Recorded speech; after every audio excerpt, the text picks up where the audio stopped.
Hello friends, Bangla সহায়তা কেন্দ্রে আপনাদের সকলকে স্বাগত জানাই। তো ফ্রেন্ডস, সামনে যে 12,000 কনস্টেবল পদে বিজ্ঞপ্তি আসতে চলেছে সেটি আরও একটি আপডেট নিয়ে এসেছি। এখানে দেখুন লেখা রয়েছে দ্রুত নিয়োগে একটি পরীক্ষা কনস্টেবলদের। তো আমি দুদিন আগে একটি ভিডিও আনিয়েছিলাম, সেখানে আপনারা দেখতে পারবেন যে ফেব্রুয়ারি মাসেই কিন্তু 12,000 কনস্টেবল পদে বিজ্ঞপ্তি আসতে চলেছে, তার একটি প্রমাণ পাওয়া গেল। কারণ বোর্ডের তরফ থেকে একটি প্রস্তাব পাঠানো হয়েছে নবান্নে, যাতে কনস্টেবলদের পরীক্ষার একটি মাত্রই পরীক্ষার মাধ্যমে সিলেকশন হয়। দুটি পরীক্ষা হলে নিয়োগে বেশি সময় লাগে এর জন্য।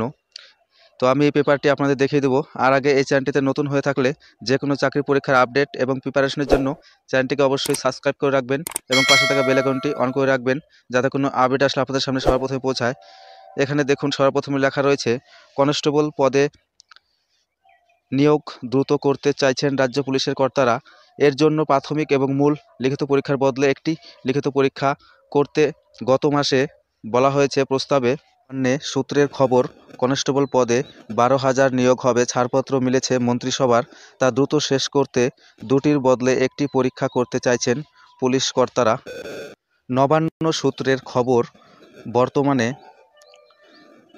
কনস্টেবল নিয়োগে প্রথমে প্রাথমিক লিখিত পরীক্ষা হয়, তারপর শারীরিক মাপজোক এবং দক্ষতা পরীক্ষায় উত্তীর্ণ হলে মূল লিখিত পরীক্ষা, তাতে পাশ করলে মৌখিক পরীক্ষা।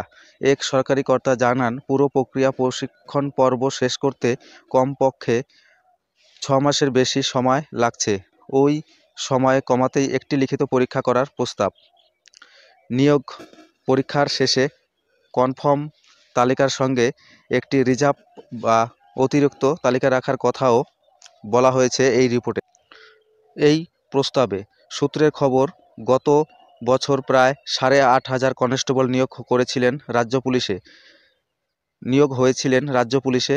সব প্রক্রিয়া শেষ করে প্রশিক্ষণের সময় দেখা গিয়েছিল উত্তীর্ণ তালিকায় বেশ কয়েকজন তাতে যোগদান করেননি।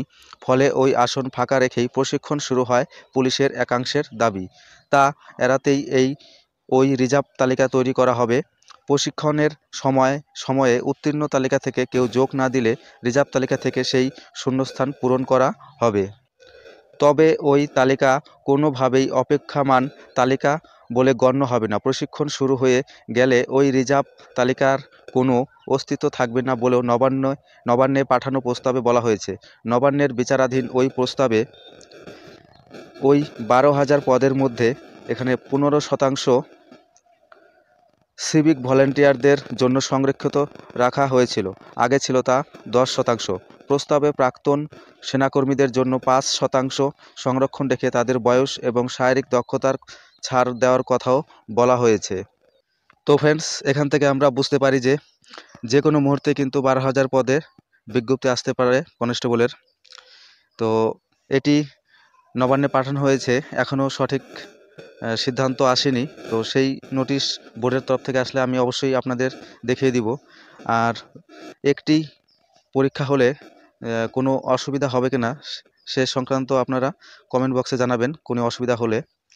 আর এই চ্যানেলটিতে নতুন হয়ে থাকলে যে কোনো চাকরির পরীক্ষার আপডেট এবং প্রিপারেশনের জন্য চ্যানেলটিকে অবশ্যই সাবস্ক্রাইব করে রাখবেন এবং পাশে থাকা বেল আইকনটি অন করে রাখবেন, যাতে কোনো আপডেট আসলে আপনাদের সামনে সবার প্রথমে পৌঁছায়।